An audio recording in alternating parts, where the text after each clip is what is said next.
You went to UC Santa Cruz and you studied music there. I did. I really ended up studying a kind of a general musicology sort of study. I was interested in, when you study music, you need to be playing instruments and taking lessons and everything. So I studied piano and I studied percussion.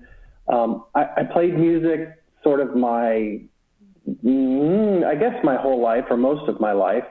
I took piano lessons, but then when I was a teenager, which is in the early 80s, I sort of gave up piano for electric guitar and played in little kind of punk bands. And at that time, one could actually, kind of perform as a 15-year-old in nightclubs in San Francisco, which sounds, I think, probably more adventurous than it was, although maybe it was a little adventurous. But anyway, so that's what I kind of was really had a really amazing, in my mind, kind of experience of playing music and performing.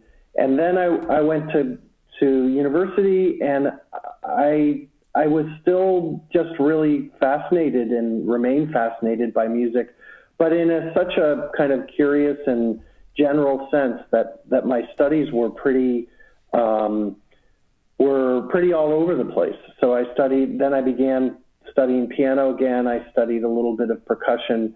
In the end, I wrote a thesis about Javanese gamelan. And in particular, I was interested in a couple of things. One of them was the connection and inspiration that came about with California 20th century composers. And I'm going to throw John Cage into that mix, even though, he became associated with New York eventually, but really was a California composer. And so people like Harry Parch and Henry Cowell and Lou Harrison and John Cage were just a few of the California composers that were drawing inspiration from music outside of the sort of European tradition, but also specifically percussion music and music from Indonesia. And I think there's lots of reasons that they were drawing inspiration from that music. And I was really interested in that kind of connection. I think some of the reasons they were interested in it was that it was outside of the European tradition. It was kind of a post-tonal inspiration, and people like Cage, who studied with Schoenberg, were really interested in, the next place historically to go. So I became interested in kind of an intersection of anthropology and music and how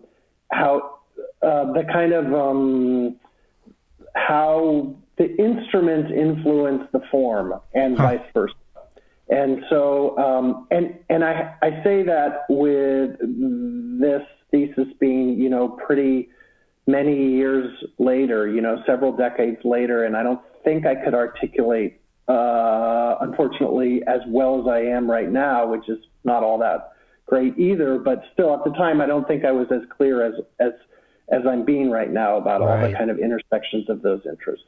Right. I was actually just going to ask that specific question, because the statement that you made about the relationship between the instrument and the form, I was going to ask, like, did you, is that something that you kind of realize in hindsight? Because that's a pretty specific observation or awareness to have.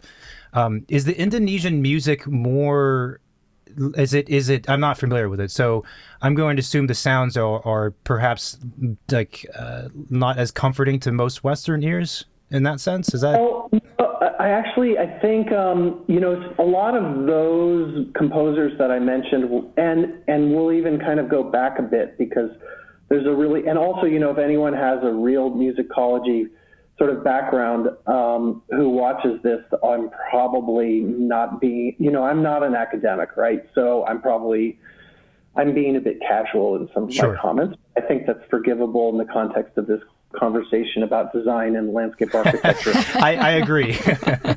But I am a little self-conscious about it, right? Because I have a lot of respect for that. We'd probably, in terms of European tradition, we'd probably go back to Debussy, who saw Balinese music being performed, in the early 20th century, turn of the century. So, but in fact, Javanese and Balinese, Indonesia's huge, and there are all these kind of styles to kind of that are different based on where they're from. But in fact, actually, the gamelan music is actually quite soothing on the Western ear, I would say, or at least that's the way I hear it, and I think often the way that other people hear it. So I think it isn't actually all that jarring. It's not. I mean, there are some kind of song forms within it that are a little startling, I would say, but it isn't like I'm just going to kind of jump to another composer in this context, which is someone like Bela Bartok, who really drew a ton of inspiration from Hungarian music and Hungarian folk music, and it's reflected in a lot of his music. But actually, that's pretty. Sometimes I think pretty hard to initially digest for a lot of Western European listeners. So it isn't that. It's actually kind of ethereal at moments, and it's a kind of so the music itself is the orchestra itself is primarily made up of these kind of bronze, like kind of percussion like instruments. And so that was what my interest in the study of the instrumentation came from, was actually it's not like, actually at all like a Western kind of European orchestra.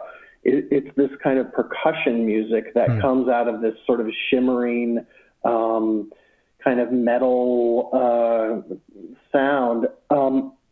And so it's actually, it's pretty approachable, I would say. Gotcha. Yeah, I had either read or saw an interview with you, and you had mentioned a few composers or artists currently that you thought were interesting, and I can't remember their names, but I had looked them up, and it was pretty contemporary. It's your description of it's percussion. There's not like a discernible, a melody to my ears at least, right? It's not like your average, I don't know, Harry Styles pop song or something. Nothing against Harry Styles. It's I like pretty him. organic. But it's organic, and there's a lot of layers happening to it. Yeah. Well, it's funny because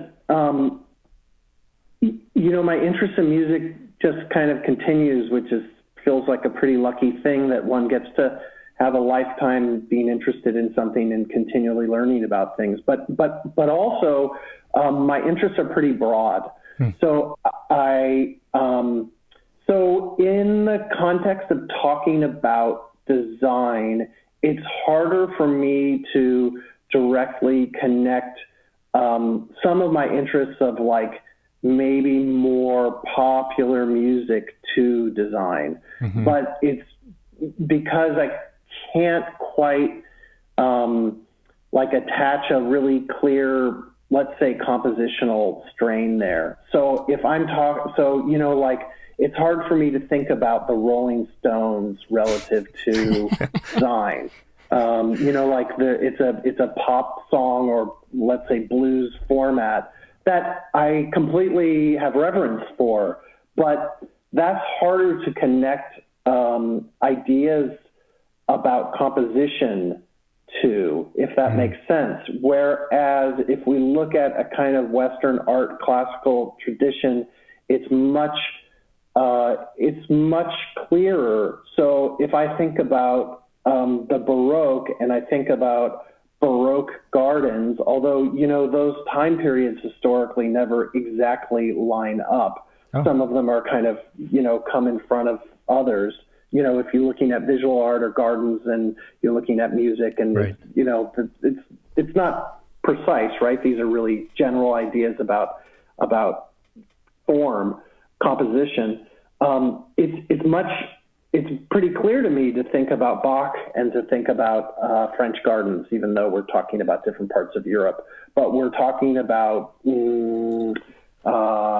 kind of cultural ideas that seem really connected. Mm-hmm. So in the 20th century, and then we'll jump to the 21st century, I think of it the same way. So if I think about, we're getting into kind of an esoteric territory here. But, so if I think about 20th century, and specifically 20th century, not thinking about 21st century, compositionally, I think much more about people like Steve Reich or Philip Glass, these kind of minimalist composers, we'll say. And can we think about their compositional strategies as connected to certain kinds of, let's say, architecture or landscape architecture compositional ideas? And so I do think there are alignments there. And I think that, generally speaking, the kind of simplicity, that approach towards minimalism in the music of Philip Glass, I could kind of see a connection to it in the work of Peter Walker, for example. I could see that there was like a reattachment to really, and I wouldn't call it postmodern, however, but I could see that there is like a reinvestigation of actually in some ways ornament and a clarity of form that was reflected in both works. So this could be a very long conversation, but so the music that I might have referenced before probably a little bit has to do with that in my thinking. And even though this is a little bit of a kind of esoteric conversation, it is something I think about a lot. I think about it in all kinds of ways. So I think about The Office sometimes in the context of a band. Right, yeah. In the sense that, there are moments when you need to defer to other people in a kind of a design studio as having an important role, but it's not the lead. Right. And things like that, and even the politics of being in a little band might have helped to think about how you do these things. But then even just to get specific, and I did mention this to someone else, is I remember in school that at one point I was taking a class on vocal music, and the professor presented an opera that was written by a 20th century Argentinian composer named Alberto Ginastera, and the opera was called Bomarzo. And Bomarzo it's a reference specifically to an Italian Renaissance garden. And the garden, if you don't know it, is really worth looking at.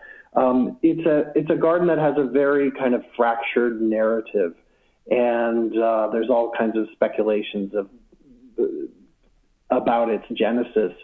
But essentially, the opera uses different kind of extended vocal techniques. So these kind of very kind of pushing the boundaries of what the voice can do to describe the mental state of the mad count that is constructing this garden. So that was kind of really a revelation to me, because I thought, well, I never really thought that a garden could have a narrative. Right. But in fact, this is what I was learning about. But also to think about, like the materials, what the voice can do to kind of express a state of mind. So there's a little bit of diving into the music, and it's probably pretty apparent I can talk about it more. No, yeah, absolutely. I as I mentioned to you before, I played the trumpet for the age of I don't know, 8 all throughout undergrad, actually. Then a little bit afterward just for fun, and then my chops are pretty much gone now.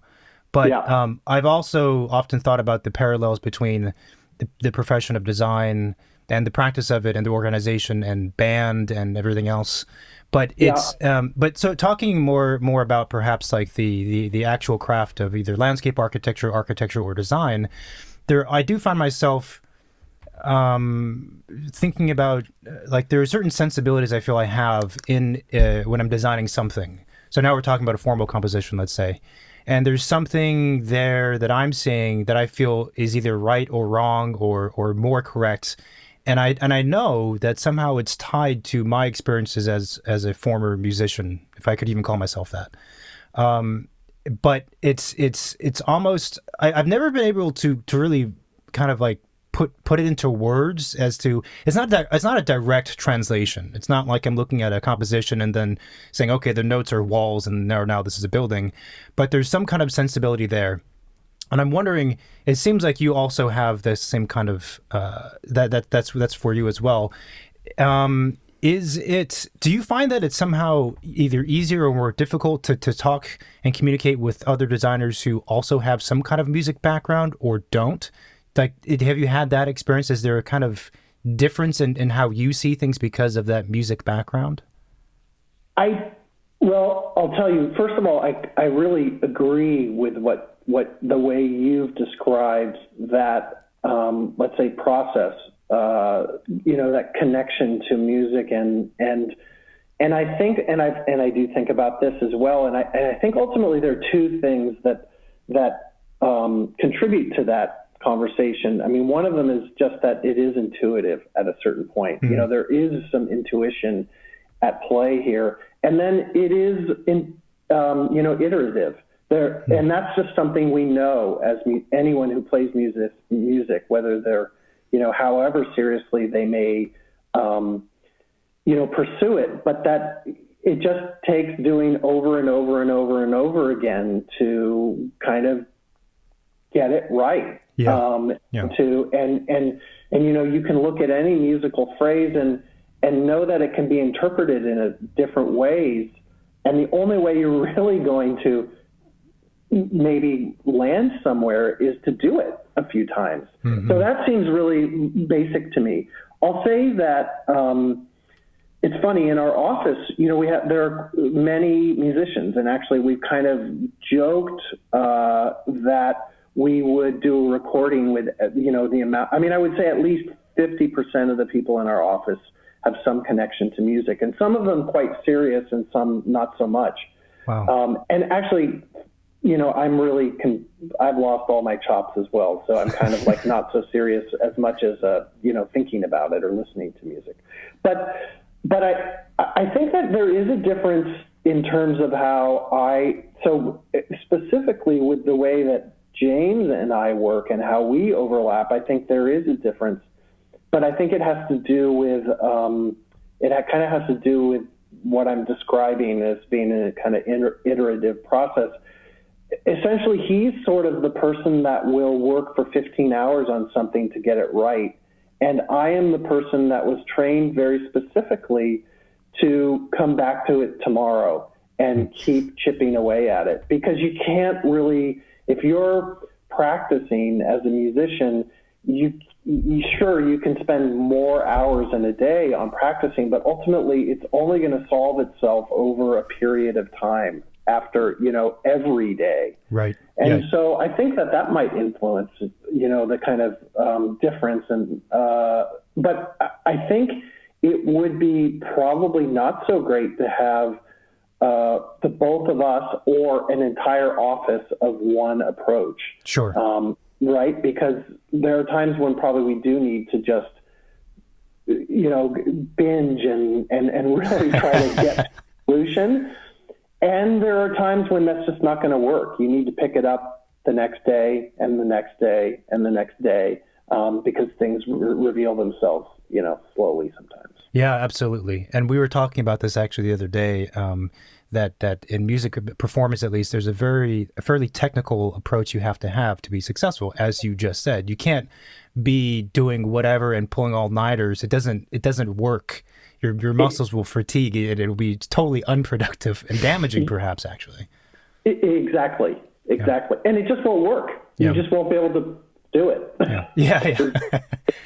It's fascinating, and I agree also with your statement about having a balance of people who see things from different views or have different experiences, because I do feel like I'm kind of in touch with this other dimension of other way of seeing things, like specifically with trumpet performance or any kind of wind instrument. You could say there's the idea of like the tone, right?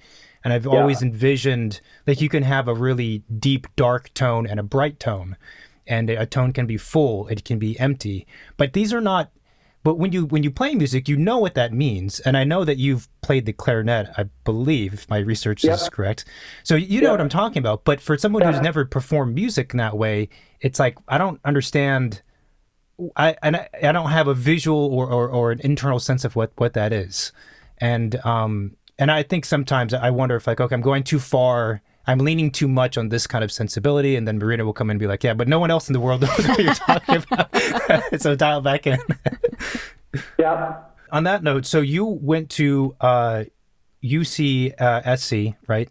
Santa Cruz, studied music. And I've actually never been to that campus, but they have a pretty, from what I've heard, they have a pretty interesting campus in terms of planning and architecture and all these things.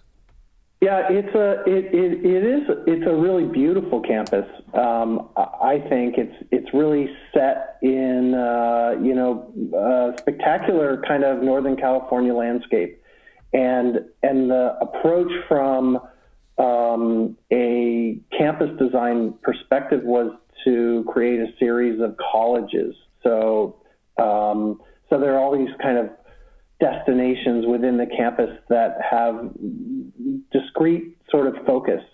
And I actually, when I arrived, I lived on campus for a year, and I was living at Kresge, which was a college that at the time was kind of connected to philosophy and in particular at that moment, so we're talking about 1985, there was a kind of history of consciousness program that still exists there that was a program that was looking at like post-structuralist theory, which I, kind of still don't completely understand, but, that was kind of the environment that I arrived in at 17.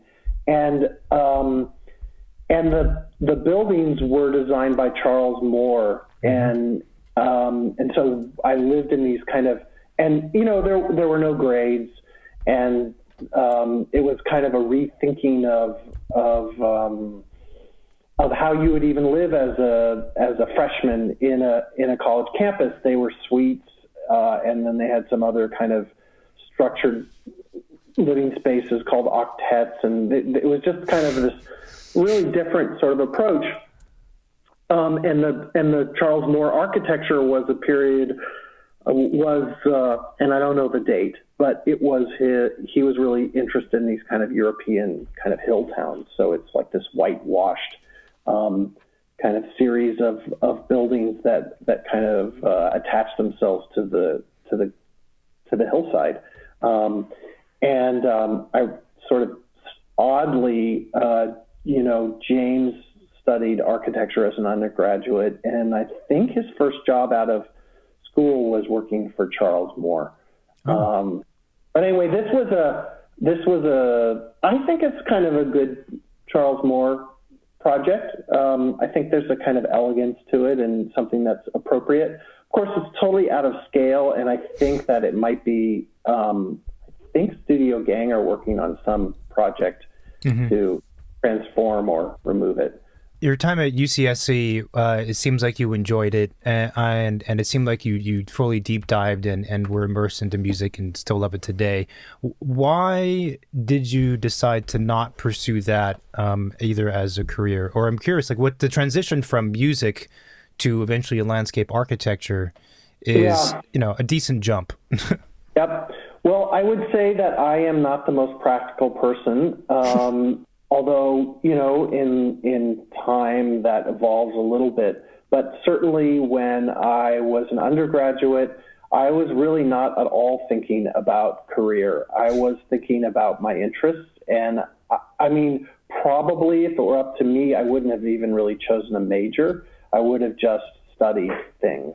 But I think that, you know, we were required to choose a major. So, and I knew that studying music would be completely fulfilling, you know, that it was endless to me. And that it would give me perspective on other things. So I never really considered that music would be a career. I really was not a virtuoso. I'm not really an academic. I mean, even though I teach, but I'm not a scholar in the sense that, you know, pursuing that really writing would be my focus. So right. I did it, and I mean, it sounds just really old-fashioned, but I did it because I really loved music without the intention of having a career. And then when I finished, I did play music a lot, but again, not really with a career in mind. And I think I was also oddly realistic about that. I don't, making a living being a musician is, I felt like, you know, well, first of all, I doubt it was in the cards, but then also it's the kind of struggle for it just almost felt like that would kill the joy of music for me because it was so personal. Right. And right. Because it wasn't, I'm not a, you know, virtuoso. Right. So that just wasn't likely. And so I think that increasingly I don't have a really like a revelatory moment of why I ended up studying landscape architecture, but I just became increasingly interested in all of the pieces of landscape architecture. I was really interested in architecture and still remain very, very interested in architecture. I was interested in ecology. I was interested in gardens. I mean, everything seemed like things that I would be happy to spend time thinking about and doing. I think I also did, however, reach a point where I felt like it was some of the kind of heroes that I had as composers, people like Harry Partch, were people that kind of just went into their own world and were creating work, and even, you know, people that were maybe visual artists as well, and that they didn't really need to live in the world so much, that they could do their work, their creative work without access to the world every day. And I kind of realized that I was a little bit more social than that, and a little bit more of a generalist. And probably me being a generalist is coming out in this conversation. And so I was looking for something that I could really participate in that could encompass lots of different interests that I had. And so that's kind of how I fell into landscape architecture. I mean, I think architecture was also something that I was very interested in. But honestly, I felt like it was maybe a little bit too pragmatic. I mean, I was kind of very interested in the idea that gardens or landscapes were, although they function sometimes on an ecological level and on a social level, I wasn't I felt at the time that, you know, figuring out the kind of quarter-inch tolerances of a lab building wasn't like what I would really excel at. And there's something that felt right to me about landscape in that regard. I do have to say, I feel like your approach, I don't whether or not it was really conscious or kind of subconscious to music and you know, why you went to school and why you chose to not pursue it as a professional career. I kind of think that's a beautiful thing in a way. We were just discussing the other day that I feel like for a lot of young folks, everything is very career driven, and I don't mean that in a good way. I mean, like everything's very defined. Everything's one step to get to the next step, and the idea of going to a school simply to learn about something that you love is I feel maybe not as common as it should be. So I think that, you know, doing that is interesting, and I've found, at least for myself, that, you know, you could say on the one hand that in the short term, well, that's not a productive way to do things, a waste of money, waste of whatever. But there's always somehow those interests find their way back into the thing that you're doing anyway. Absolutely, and we probably need to put that thought, which I, of course, completely agree with, but I also recognize the luxury that I was afforded to do that. Yeah. And part of that luxury is that I honestly, I just had parents that were supportive and also somewhat terrified that I would just drop out of school because I was sort of impulsive. But also, the cost of going to UC at that time was just, nothing compared to now. Right. Yeah. And so that's the bigger, unfortunate part of it, is that there is this amazing opportunity for many young people to explore, but the economics of it have transformed, which is, to me, really profoundly sad. Yeah. I don't disagree. I haven't experienced it firsthand. I don't disagree with that. So landscape architecture, and so you went to Harvard for your MLA. Was there a kind of a break between UCSC and Harvard?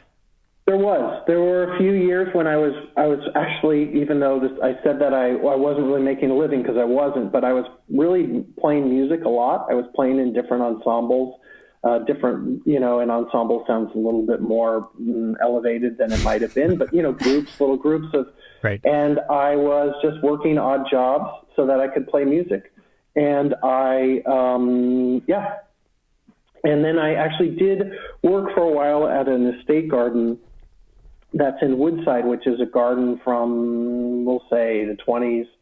And Woodside is a town south of San Francisco, about 45 minutes, really beautiful kind of environment. And it was an estate garden. And this was right when I was becoming increasingly interested in landscape architecture. Actually, it was a little bit of both. I worked there, and then I went away, and then I came back. And so I worked at an estate garden, which for a while, and tried to, dive into that. But even though I really respected and continue to respect the place of gardeners in any kind of,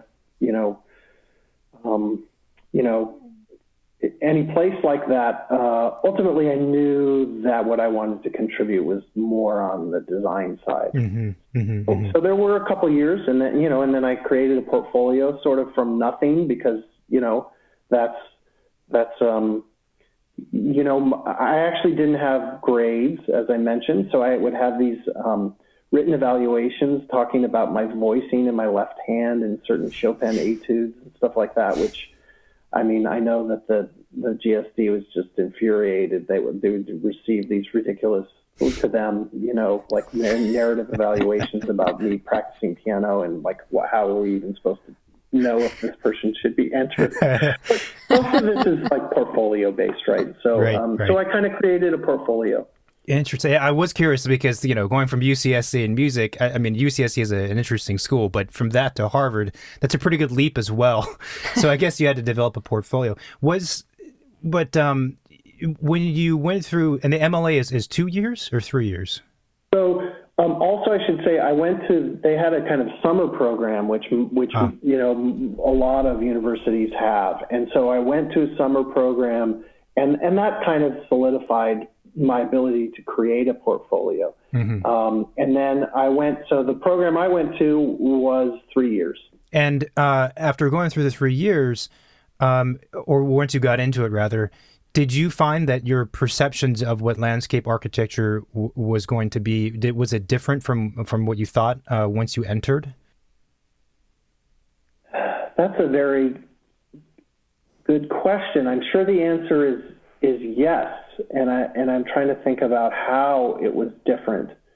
I think that so my observation is that in all of these graduate programs, in design schools, that the departments really change focus, depending quite a bit on the leadership of the department. So, and I'm talking about architecture and landscape architecture, and maybe other fields, urban design. and maybe, if urban planning is in there. But so I think that I was surprised by how much emphasis on architecture there was at the GSD when I was there. And to be honest, I was really excited about that because it was a real interest of mine. So, and I was a little bit surprised about how much it wasn't about as much about ecology and horticulture, and at the time I was pretty happy with that. I was really interested in ideas about theory, and I was really interested in kind of the history of architecture and how it was kind of parallel or maybe in contrast to the history of landscape architecture. So I think that was surprising to me. And then I worked for Peter Walker and Partners for a little while, which was, for me, all of this sounds like luck to me, to be able to do things you're interested in. Luck with, some will on my part to kind of not really see the barriers in front of me that stop you from doing things. But that practice was really very much connected to an architectural approach to landscape. And then I realized that actually when I entered, that I had kind of let go of some things that were really fundamental to my interest in landscape architecture, which were things like gardens and thinking about planting, thinking about horticulture, thinking about, the intimacy of a garden or the transformative qualities of a garden. Mm-hmm. Mm-hmm. You said that you had let those go kind of through your time at Harvard. Those seem to kind of take the side seat. Yeah, I think I had a few years in between, undergrad and grad.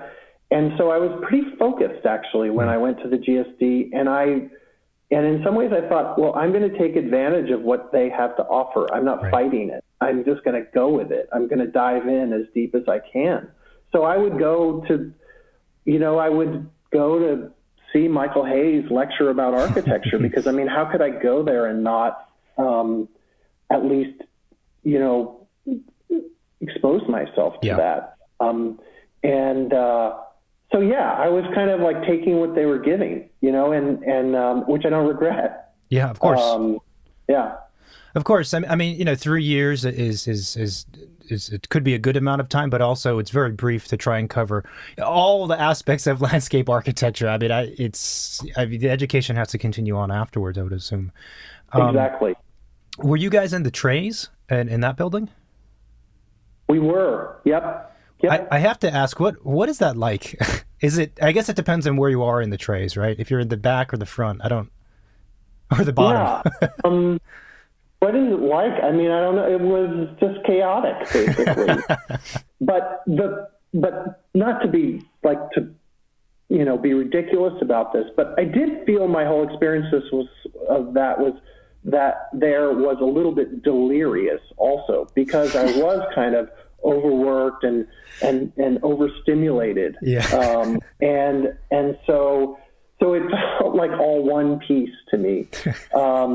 And also, James and I teach there. We've taught a couple studios there.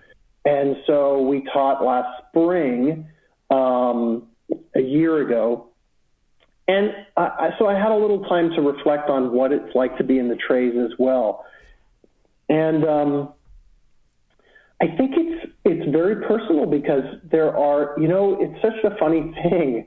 What we do is we're creative, and especially in graduate school, you're doing fewer Zoom meetings or whatever, and just trying to manage things moving forward. You're really trying to get to the essence of your ideas and find what your ideas are, which is a kind of very personal and very hard thing to do, I think. And so I think I think that we need to treat those students with a kind of some level of delicacy as well. But in any case, I think it is chaotic, and I think that for me it was really good because I liked a little bit of chaos and overlap and noise and a little bit of exhibitionism. But I saw some of my students who clearly that was just really stressful to them. Mm-hmm. So, it's pretty personal in that regard. But I think a little bit of exposure to that is really good for anyone, because that is the way we, at least, mostly practice is, and our office reflects that on some level. It's not quiet. It's not really all that tidy. I like peace and quiet, and I like things to be tidy, but that's not the way that I guess I was trained to generate ideas. I always felt like things needed to bump into each other and overlap, and even sometimes that tension of noise, I think is generates some level of creativity. Mm-hmm. Yeah, the trays. I've been there when it was non-occupied, which is kind of eerie, and then I've been there when it was students were deep, like the week before final review or something insane, and you just feel like it's a recipe. It's like you throw, I don't know how many hundreds of people fit in that building, but it's like in that space rather, but it's like it's a submarine, and it's just it contains all of this energy, and I wonder, like, someday it's going to explode just from the maniac energy that exists and the creative panic. There's something's going to happen. yeah, and I think things would explode for sure. So you met James. You guys met at Harvard, and obviously now you have an office, very successful. When was Surfacedesign established, or when you first partnered, was it Surfacedesign or something else? Well, so we both. So James he was a couple years old. We're the same age, but he was a couple years ahead of me, and he was already working. You've already heard this bio, but he was already working a little bit, and then. We both, and maybe you've already heard this part of it too, but we both ended up working for Martha Schwartz, who's a landscape architect at the time, who was based in Cambridge. Mm-hmm. And he was working full time, and I had a professor that worked with her, and so I was working sort of my final semester as an intern. And then there was, so Martha Schwartz was married to Peter Walker and Partners, and then they were splitting up, and so Peter Walker asked us if we would want a job in Berkeley, in California, both of us. So then we moved back to California, worked for him for a while. Then I worked for a couple other people. I worked for someone named Ron Lutzko, who is kind of a really different kind of approach to landscape architecture, someone that's a complete plantsman. And he is such an important person in California in terms of the use of native Californian plants in design. I mean, I think he's really a modernist in terms of, his approach to design, and even somehow in his approach to planting. But he's really passionate about plants and horticulture. And so I spent several years there. And then we started, we kind of had a go at sort of starting the company. So there's kind of two starts. One of them is like 2006, but really, I think I left my job at Ron Lutzko 14 years ago. So that would be, what would that be? Would that be 2006? Yeah, I guess so. Yeah. Yep. Okay, so we'll say 2006. Yeah.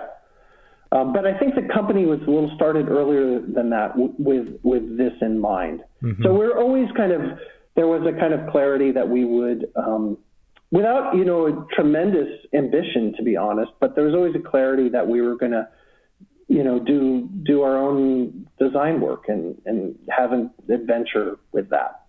Oh, that's a great way to put it. Have an adventure with it. I like that. I'm going to print that out and put it up on the wall to remind myself of what I'm doing. So do you remember the first project that you did together as Surfacedesign, I guess?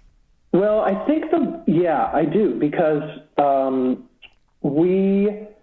it was kind of, of course, we had done little things together, maybe for family and friends, but we had a friend of a friend of a friend, maybe a couple of degrees of separation, which I only say to kind of bring up the fact that there was a level of formality to it, as opposed to, James's sister or something like that.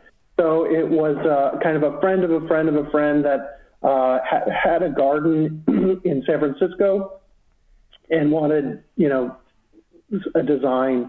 And so we did, and he at the time was this kind of hedge fund guy who was single, who it's a really wonderful, sweet guy who wanted a hot tub. And he was pretty adventurous, and we designed this garden for him, and it had this kind of, the basis of the garden was that it had this hot tub, but we created this cover that was on a track, and it was the idea of like creating movement in the garden. I mean, we had kind of ideas about what it meant, but really it just was this very dynamic kind of furniture element that kind of moved in the garden, and it functioned to cover the hot tub or to lay on the hot tub and so forth. And we ended up then, and then the rest of the garden was, not so connected to the architecture. It was its own sort of composition, but it ended up then getting published. And kind of talking about the beginning of our practice, and then actually the person I was working for at the time saw that published and kind of asked me what was going on, and so it became clear that we probably needed to either, decide what we were going to do. So, and that was the Ehrman residence, or I don't know what it's called. Maybe it might be on our website. But anyway, that was the first project that kind of, and it was a great, fun project. I mean, I think at the time we kind of almost built it ourselves. We didn't build it ourselves. We had a great contractor, but it was the kind of, we were so excited about realizing some of our ideas without the overlap of the larger kind of studios that we were involved in, which we were lucky to be involved in. And so it's not really about, it's a little more narcissistic than that. It was really just, wow, we could really realize this idea we have. And so there was, so many of those first projects were just so exciting because we would do anything to kind of make them come to life. That sounds pretty exciting. I was wondering, so you're from California, you got trained into landscape architecture on the East Coast, and then you moved back to the West Coast. Is the way you learn landscape really matters from where you learn it from and where you're planning to work? Meaning like the way you learn landscape on the East Coast, is it really different than the West Coast? Mm-hmm. Is it like how much in the teaching and the education the local and the location matters? Regional is that education. Yeah. I don't think it's so regional, to be honest. I think the education at the GSD is something that's it's kind of steeped in a modernist tradition, obviously. Gropius is still this kind of revered figure there. And so it's very conceptual, it's conceptually oriented, it's very formal. I think we spent quite a bit of time thinking about fine art as much as we did about ecology. I think there is if you're interested in regional ecologies and specifically maybe its connection to horticulture and planting, because that is what we do and it's so important part of what we do. I think it's a little bit like, at least my experience was that was something you learn after you have the sort of framework of understanding how one might compose a landscape. Mm-hmm. So something you maybe acquire more during the practice after school? I think so, but I was really excited about it, so that's why I ended up working for Ron Lutzko, because that were 5 years of just trying to add on to my studies about plants, because I think it's such an important part.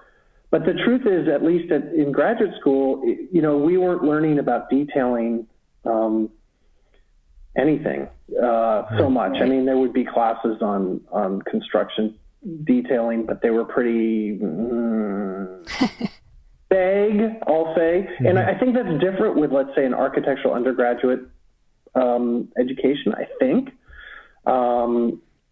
But in graduate school for architecture and for landscape architecture, it was very focused on concept. Interesting. And theory. And so I think it aligns with it not being so regionally focused. That said, we work on projects all over. I'm working on a project in Detroit right now, and we work with a local Detroit landscape architecture office. They'll complete our construction documents, and we've done the same thing in projects in New Zealand and in New Mexico, and so on and so forth. Also, I should say that we're a 30-person office right now, and we have people from all over the world. And so if on my team for the Detroit project, I have people that are actually from the East Coast. And some of that is because they asked to participate because they have a connection to that place. And so there's that, trying to make sure that people are connected to their work. But also we know that we can use them to, bring some depth to the project as well. So that might be the, really specific, details. And by detail, I mean, it could be planting design or it could be other kind of detail. Right. I mean, I think I don't want to get too much into education. We kind of talk about that too much on here, I feel sometimes, when it's the two of us. But I think, having an education where that establishes a strong conceptual background is like super important. And I think the danger of doing the inverse, let's say, one of the dangers of if you start with the technical is that you get trapped into much more pragmatic thinking, and you're always thinking about limitations rather than, big questions. Yep. Yeah. But so Surfacedesign, you guys have been partnered together doing projects for 15 years or whatever it was. I'm wondering more in the profession of landscape architecture. How has the profession changed, and have you seen trends come and go, or what's the biggest change that's happened over the last over your career? Well, I think it is fascinating to see over the last 15 years a kind of emergence of new practices. That's really kind of inspiring, that and those new practices kind of embrace new ideas, new approaches. So sometimes I think it feels like for me at least, when you're 25, it feels like that's never going to happen, that the old guard will remain the old guard forever. Mm-hmm. And I think that's not specific, of course, to landscape architecture. That's the case in architecture as well. And so that's pretty interesting to see. And I think when that happens, sometimes people feel like some of their interests have not been represented through those practices that preceded them. So, for example, I absolutely see in the last 15 years a reemergence of an interest in how planting within the bigger composition of a landscape is integral as a compositional element. It's essential to the composition and spatial experience of a project.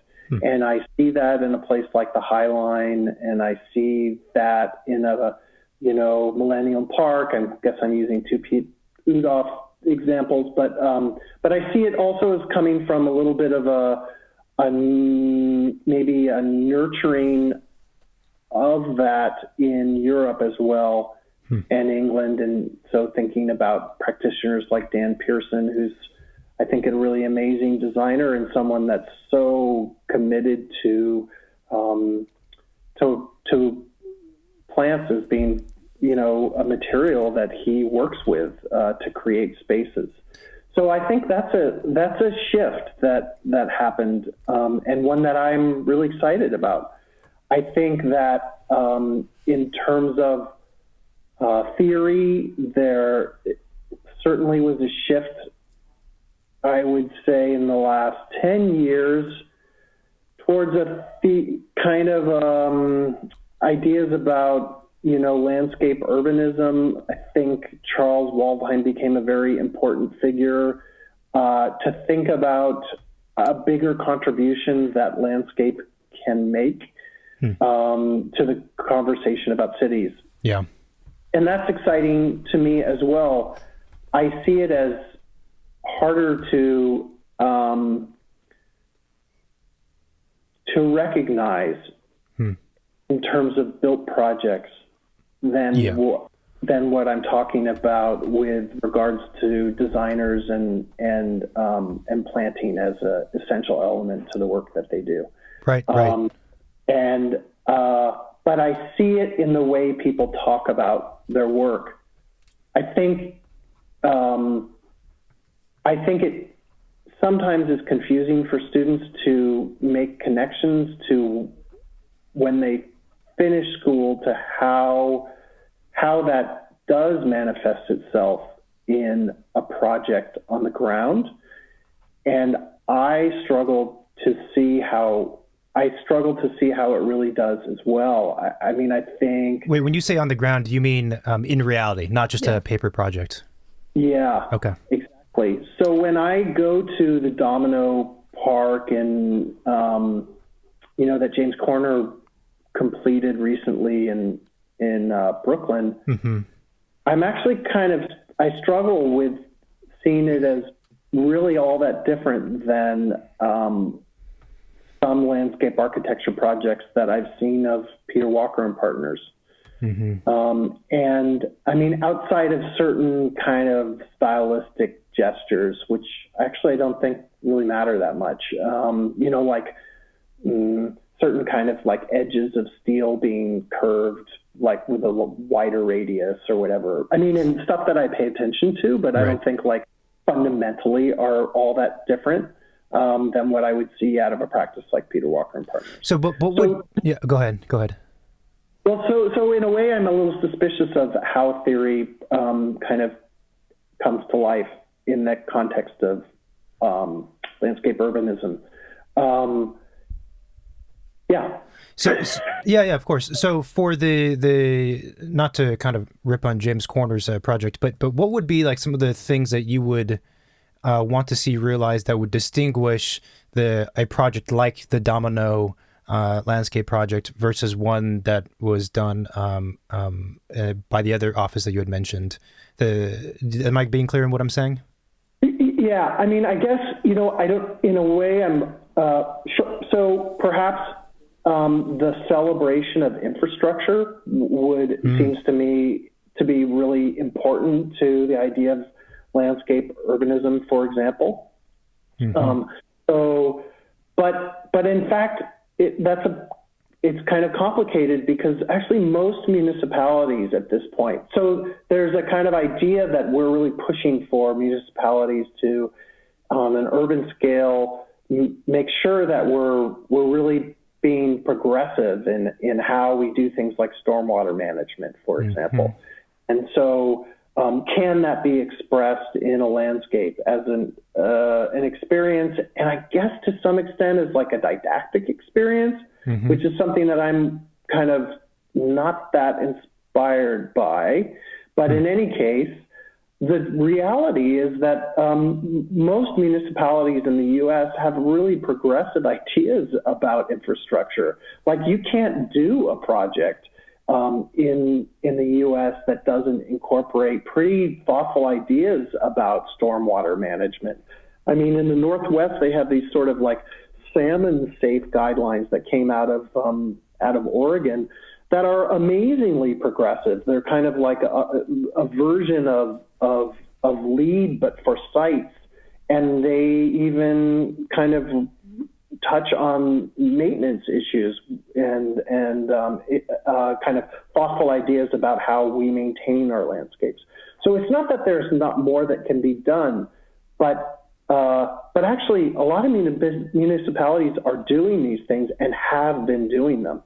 Perhaps that is actually a little bit of an outcome of the kind of theory of landscape urbanism. So maybe we can thank those theories for bringing some of that progress. But I actually think, oddly enough, like the experience of the High Line, in contrast, is like profoundly different. It's just a wild urban place, and I recognize there's some kinds of, cultural criticism surrounding its contribution to gentrification in New York and so on. But like, from an experience perspective, I think it's really, really unique. The transformation of this, let's say, artifact into a promenade is incredible to me.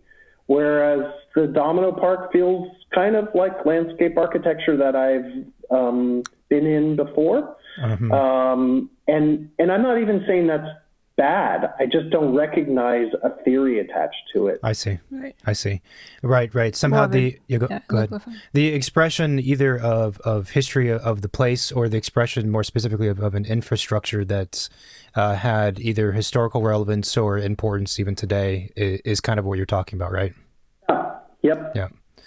Yeah, and it's a very fascinating topic. It's something that I've kind of dabbled in a little bit, because I do believe that on a certain level, too much disconnect between the general population, the citizens, and the infrastructures that are required to have a city operate cause problems eventually. And I don't know how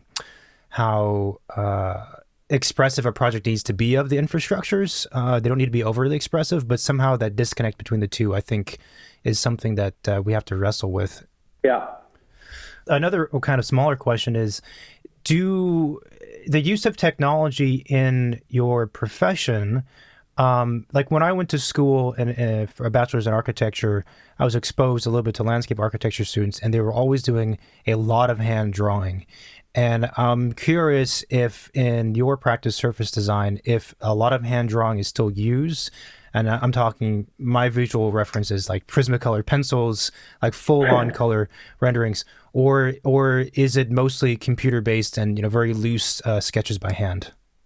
It's really mostly computer-based and loose sketches by hand, because we are consultants for so many.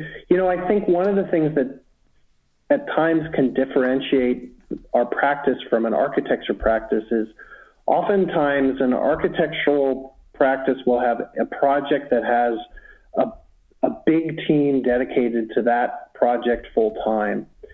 Sometimes we have projects and we're just one piece of a larger project. And so we sometimes have more projects because we have more little projects than a few big projects. And so because of that, we're consultants, and we need to be pretty flexible in terms of what we do, how we generate the work, and actually just whatever the digital application is. So, when I interview people to work with us, I'm really not looking for an expert in Rhino. What we're really looking for is someone that feels like they could probably get up to speed on any number of applications, because that's likely to happen. pretty quickly, that someone's going to send us a file in some application that maybe you're not as up to speed on as you thought you were, but you're going to have to get up to speed. So we're really, it's a pretty digital practice right now, and my participation in that is through kind of rough hand sketches. I mean, that's still, of course, always a way to sort of begin to generate bigger ideas. But I think it could be that, I think that's probably changed because everything is digital now.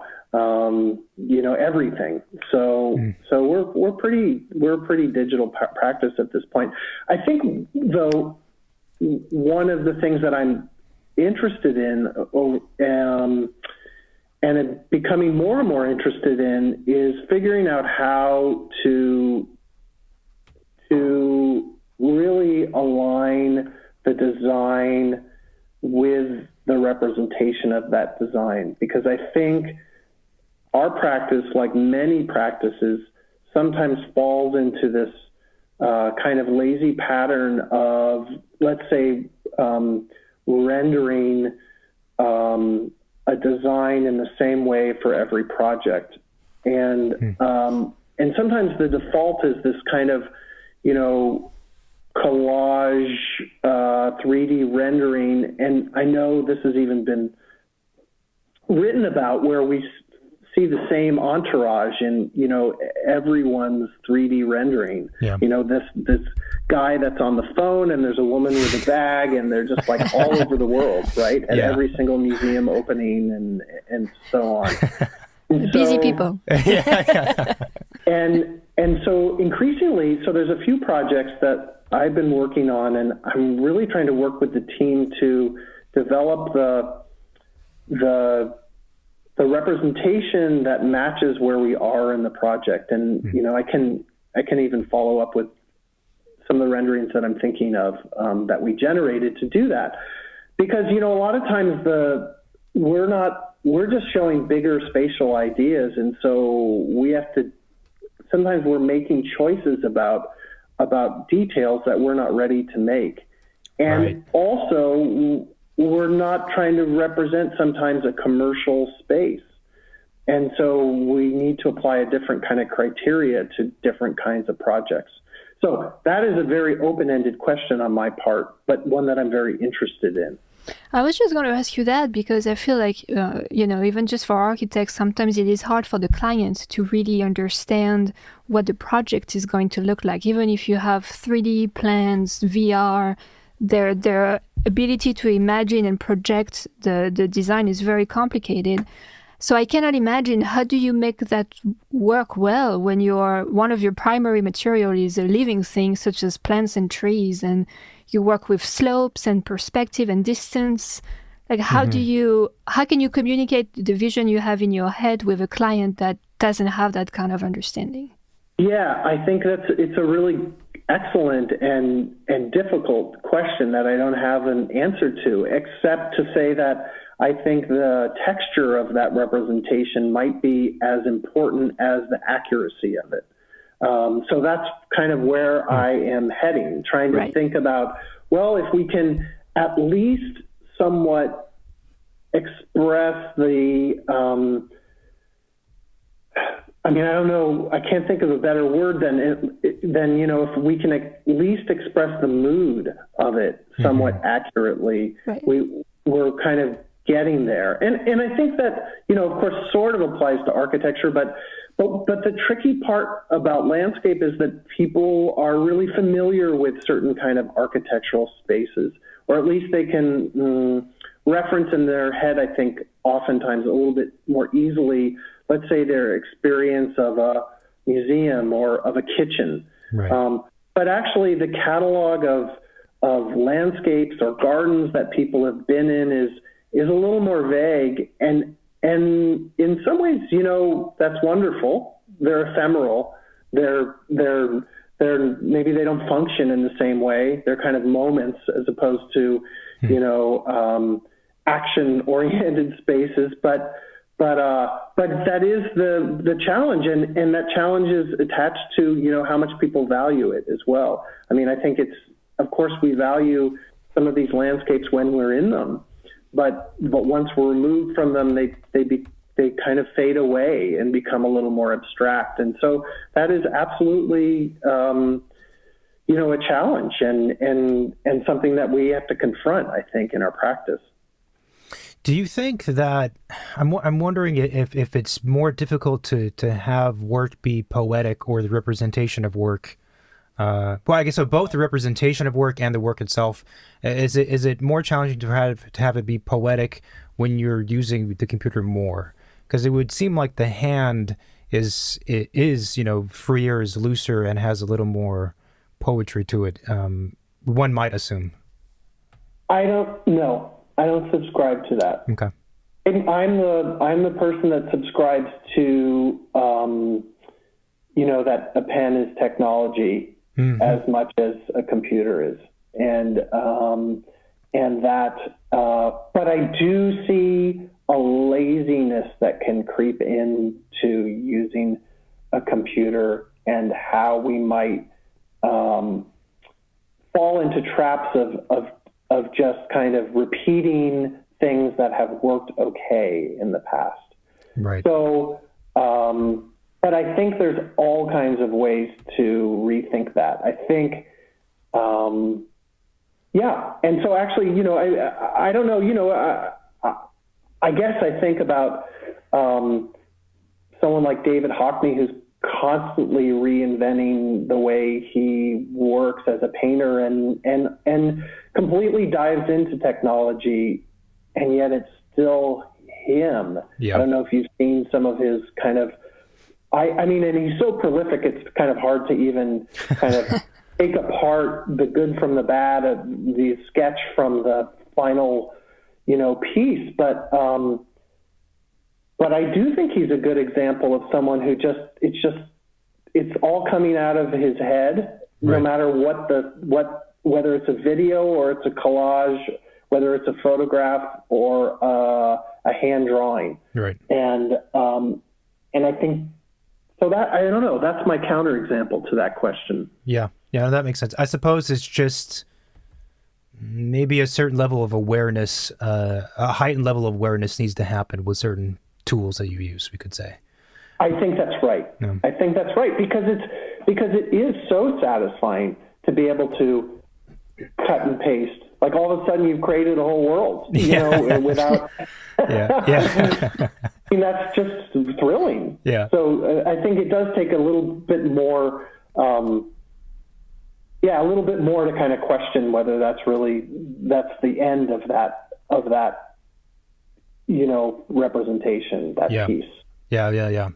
I want to go briefly back. You had mentioned a few minutes ago something about the role of landscape architects and their different roles and things that they do, and one of them being more as an urban planner or informing how larger urban spaces are shaped, if I understood correctly. I was wondering, is that more of a struggle as a profession and as a practice for landscape architects to have that position, have that role? Because that's a much bigger responsibility to have.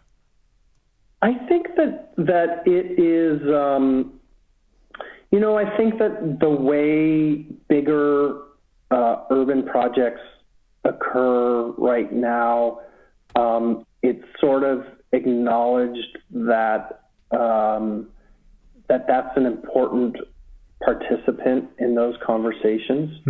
So I'm thinking about Los Angeles. You know, it's kind of strange to me to read that Frank Gehry was in charge of the LA River, especially considering, you know, his work in general. Like I don't see it all kind of pointing to looking at the LA River. Yeah. Yeah. Except that he's a star, and, you know, so he's a star. So, and that's part of the game of design, architecture and landscape architecture. You know, there's stars, and so that's okay. But there are always landscape parts of those, that team. And then when I think about Pershing Square, it's the contract was awarded to Agence Terre, who are landscape architects in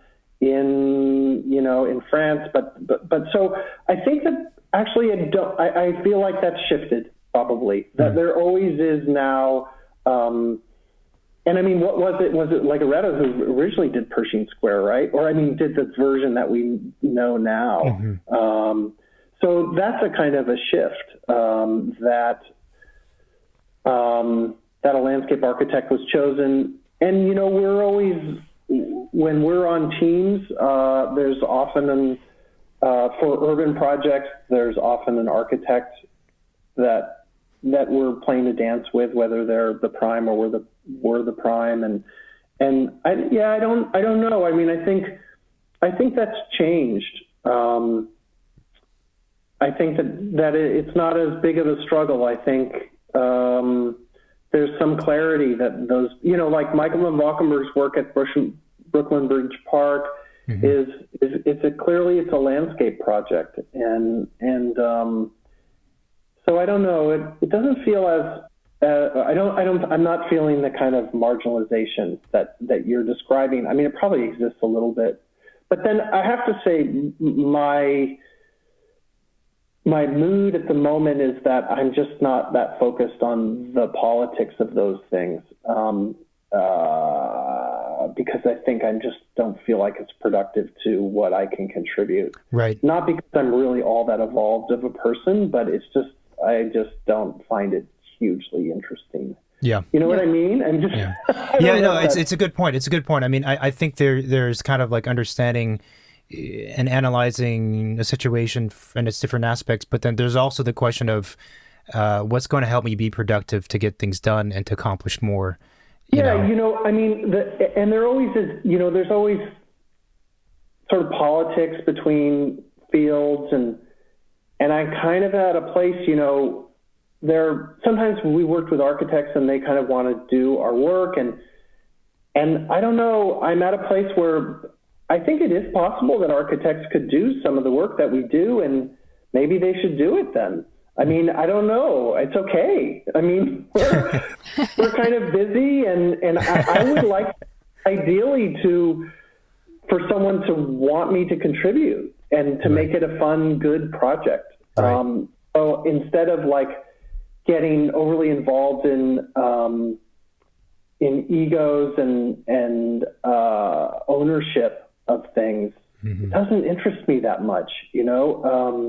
That's not to say I'm not, I haven't been interested or distracted by it in the past, or I won't be, in 2 weeks from now or something. But it's okay. I don't know. I don't know. I mean, they're like, maybe you're a fashion designer and you can design a garden. Why not? Right. I mean, I think it's possible. I think it's also possible for, a fashion designer to design a house. I mean, we all want to think that we have expertise to contribute. Mm-hmm. And I think that's true. I believe in that. But I just don't want to feel defensive about it. I would rather, make sure that we can align ourselves with projects that people recognize what we have to give. Right. I mean, it's interesting to me because I think landscape architecture has only come onto my radar more significantly in the last whatever number of years, because I have a master's in urban design, and that kind of opened the door to landscape architecture in a way. And prior to that, it seemed to be the attitude, just from my experience, right? I'm not saying this is how I would describe everyone in the United States, but that, architects are very much in one camp, and a lot of architects believe that they can do everything. Graphic design, presentation, they do everything. We do everything, need anyone else. And I think there's some something valid about approaching education that way, to be kind of not experts, but good at a bunch of different things. But The landscape architecture perspective is one that I've become more interested in, and I don't know. I just see more and more and more value. More and more, I see more value in it, and what your profession is brings to the table. I feel. Well, and especially those days. Yeah. Yeah, I do think so. That is, I think it's an interesting kind of context to put that conversation in, because I actually don't believe that. I mean, I believe what you said. Okay. In other words, I've actually found that, we did a monograph, and we worked with the graphic designers out of New York Binocular, who we love and are great. And there wasn't a moment when I thought that I would want to control the graphic design of that book. I actually don't believe in that at all. Mm-hmm. I don't believe, and I know there are practices that are architectural practices that design jewelry and clothes and dishes and landscapes. And my opinion is that they don't do those things very well, and that the architecture suffers from it. And that's pretty subjective and probably kind of bitchy of me to say, but it's true. It's just the way it is. I mean, I am, I'm not seeing Dries Van Noten coming out of an architectural practice. I think that's a different expertise, and one that I absolutely respect and regard really highly. And I see it again and again. I've worked in offices where the partners felt they should take photographs of the projects, and that was one thing I learned, very early, is that they should not take the photos of the They should hire a photographer who knows what they're doing. I mean, of course, there has to be collaboration and conversation, but I just love experts. I just love people who are just great at what they do. I just feel like I learned so much of it. You can tell I'm just like a very curious person. So I want to see what someone does who's great at what they do. But maybe it does get to the heart a little bit of a landscape architect, which is I'm probably a little less controlling than a typical architect would be, right? I would have to be, because there's so much out of our control in a landscape project. We need time for things to grow in, but things don't grow in the way they're supposed to.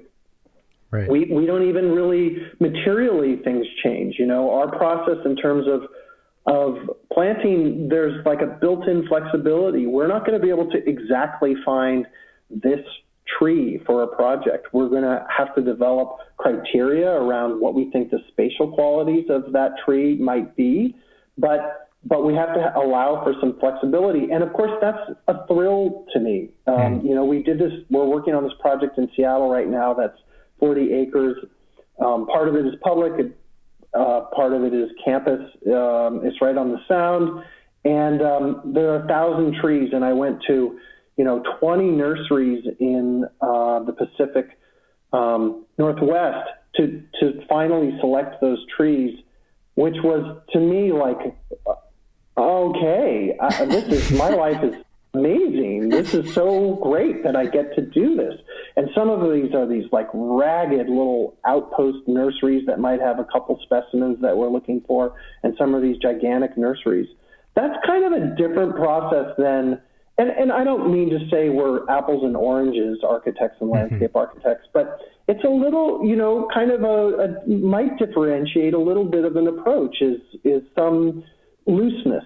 As opposed to, and perhaps there isn't precision. Perhaps the critique of us not being as dedicated to precision is a maybe that's appropriate, or maybe we can learn from that because we've kind of developed these skills of flexibility. Of course, I mean, there's always some kind of fallout from approaches. So I think that might be a difference. Fascinating. Really fascinating. Your employees, you said you have about 30 people. Are most of them landscape architecture trained as such, or they have varied backgrounds? They have varied backgrounds, and of course, many of them are architects.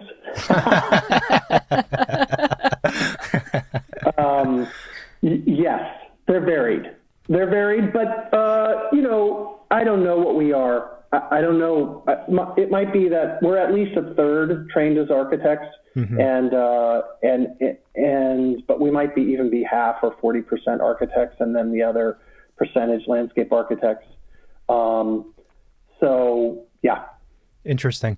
And then we have a few people that have studied furniture design. But people, my experience lately is that people have lots of degrees these days. So there's people with kind of a handful of degrees sometimes. We have a woman that has a furniture design, architecture, and landscape architecture degree. Oh, wow. And then we have someone that has furniture design and architecture, and et cetera, et cetera. We also, we have people from all over. We have a couple people from Brazil, someone from Mexico, someone from the Dominican Republic, someone from Israel, someone from China, someone from Canada, blah, blah, blah. So also some of that means sometimes the educational system is a little bit different too, right. Where they're coming from.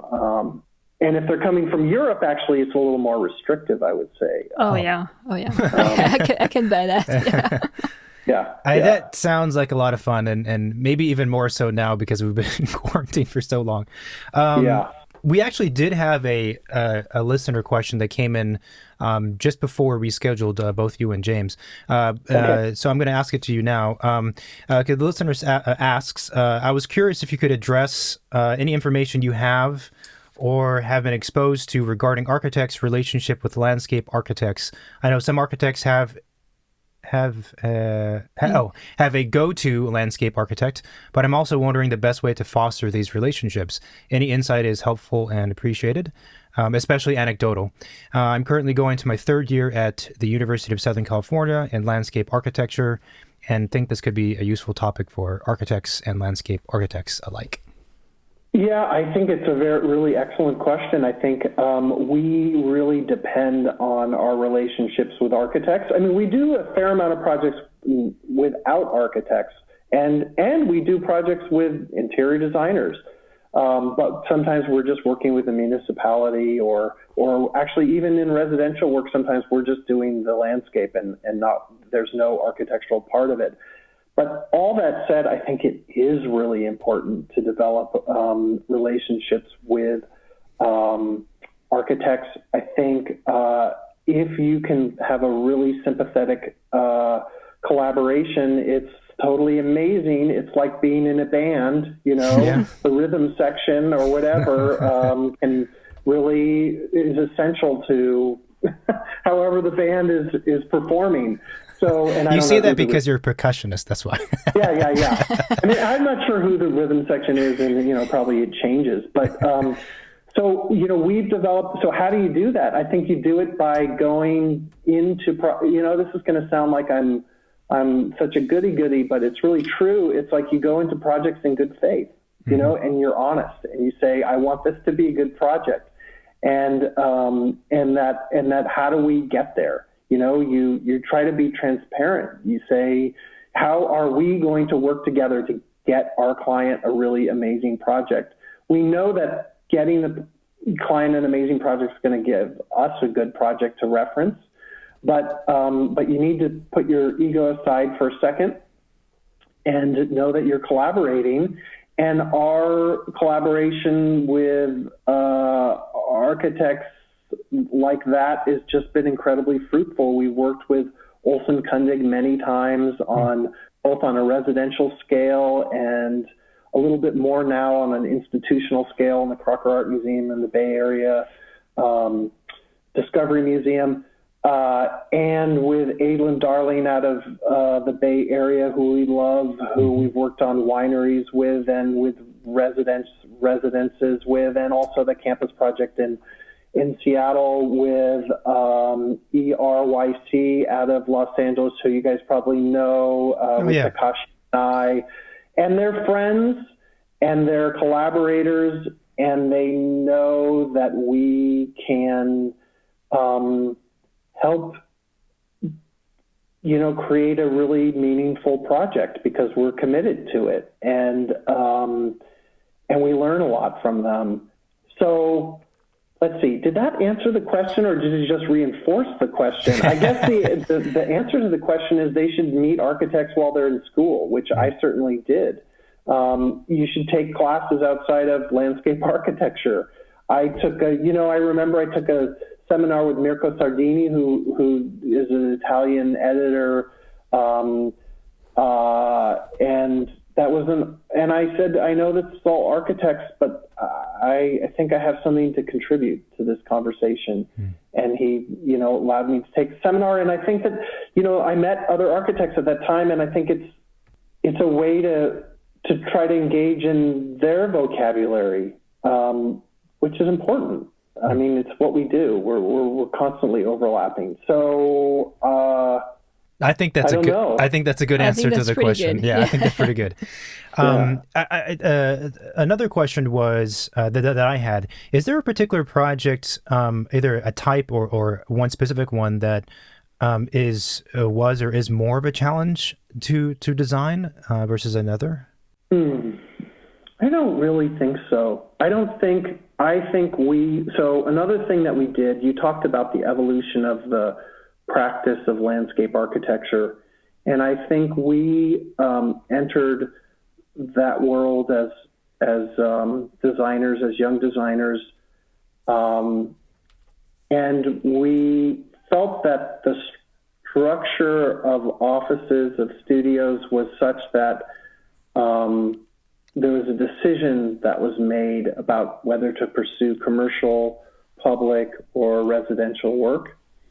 And I think we didn't want, and I think a lot of people that are our peers felt like we didn't need to make that decision, and that there were opportunities in all these different types of projects.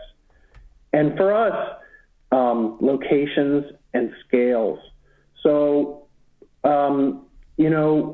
little projects are still really interesting to us because they're potentially these studies that are really finely tuned. Right. And you just don't know what's going to happen. Yeah. You just don't know what contribution you're going to receive from the client and what kind of adventure you're going to go on.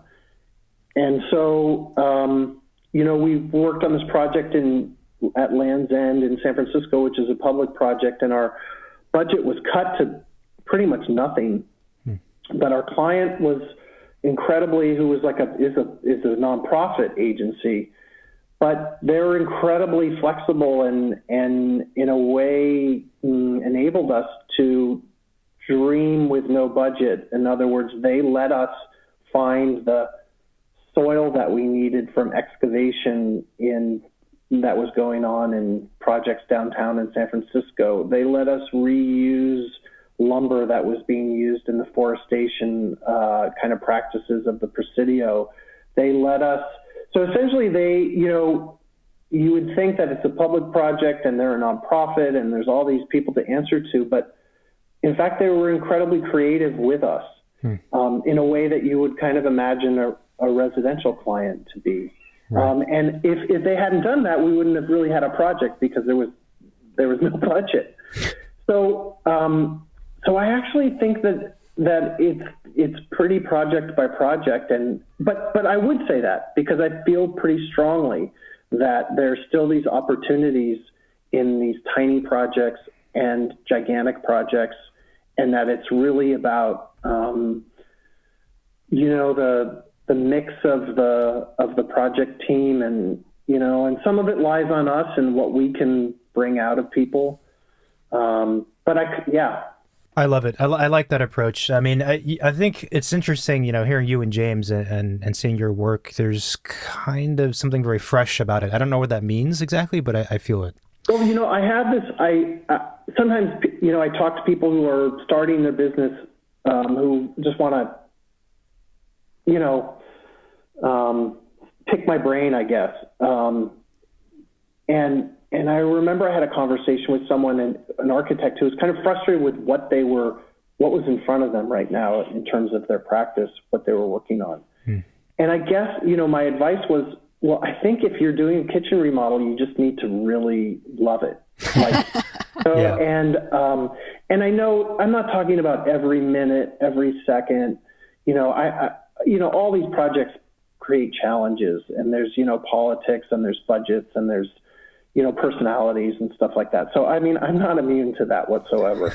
But at the same time, like, if you really dive in to even the sort of smallest project, I think that it is transformative. I think, and really, if you take a step back, a kitchen remodel is a pretty cool thing to do. I mean, not every single one, but, it can be a pretty fascinating puzzle, spatially, materially, everything. Yeah. So that was kind of, for what it's worth, was my advice, was like, I know it's frustrating to feel like you should be doing this other work, but if you're getting distracted by that, it's probably not going to be helpful to your day or to the evolution of your practice. Yeah, that's a really good point. A final question for me. The Black Marshmallows and the Black Swans, are we going to hear a new album? Where can I find the Black Swans online? I tried to find some samples of you playing the clarinet, but I was unsuccessful. Wow. I should find you a link. There was a website, but it was in French.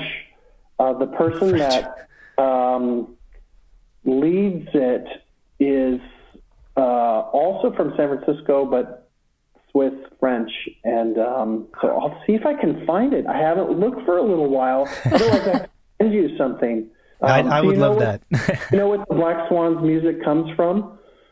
Was that I read somewhere that forget, it's Greek or something? Yeah, it's kind of, so I have this friend of many years, and he was going to the San Francisco Art Institute, and he had a group of friends, and one of them particularly was Greek and interested in Greek history. And so they decided they would create these performances that were interpretations of ancient Greek music, of which, of course, there's like no real documentation of what ancient Greek music would be. And so it was completely imagined and, somewhat deliberately surreal and somewhat deliberately from art school. So anyway, then at one point they wanted to have a clarinet as part of the ensemble, and so I kind of joined them. But another one of their big influences was this kind of interesting urban music that developed in Athens and outside of Athens called Rembetika, which is this kind of what people call the blues of Greek music, which kind of talks about hard times and is connected to urbanization, sort of. Anyway, so more obscure musical references. Well, I did find, I guess the latest release was a few years ago, which was from a few years ago now, of the Black Marshmallows. I like the music; it's good. Oh, good, thank you. I like the drums. Good drummer, whoever that is. I don't, I don't know if I'm, I really don't know how to play the drums, but I love doing it. I'm playing the drum. I don't have a drum kit, so I'm playing the person I play music with, his son's drum kit. Just to put it into context. Yeah. That works. And one last more question from me. Any new plants you recently discovered and you're obsessed about? I really love, there's this pink muley grass. So it's a Mullenbergia rigens that has the flower seed head, so at the tip of the grass is this kind of almost smoky looking pink seed head that I think is really incredible. And it's something that I'm trying to incorporate in some of the gardens that we're working on, because it has this kind of moves in the wind and this really amazing kind of pink floating light that occurs when it flowers. So I'm really excited about that plan. Oh, we'll have to check it out. Wow, that sounds pretty Yeah. pretty groovy. This has been amazing. We really appreciate you coming on the show, and I think the conversation was fantastic, and I'm sure listeners are going to get a lot out of it. I know that we did, so thank you. Thank you. Thank you for bearing with all the meandering conversations. Thanks, everyone, for listening to this week's episode. And if you like what we're doing, please leave us a review. That's the best way to support our show and keep us going and help us get guests is through these reviews and help the show get more exposure so we can do bigger and greater things and then in turn get more information for you, the listener. See, it's all just one big circle, right, man? Yeah. And you help us, we help you. Right. And talking about that, if you have any topics you would want us to cover or any guests, since now we are doing Zoom recordings, we can reach anyone, anywhere. Feel free to send a suggestion by email if you go to our website or just shoot an email to hello@midnightcharette.com.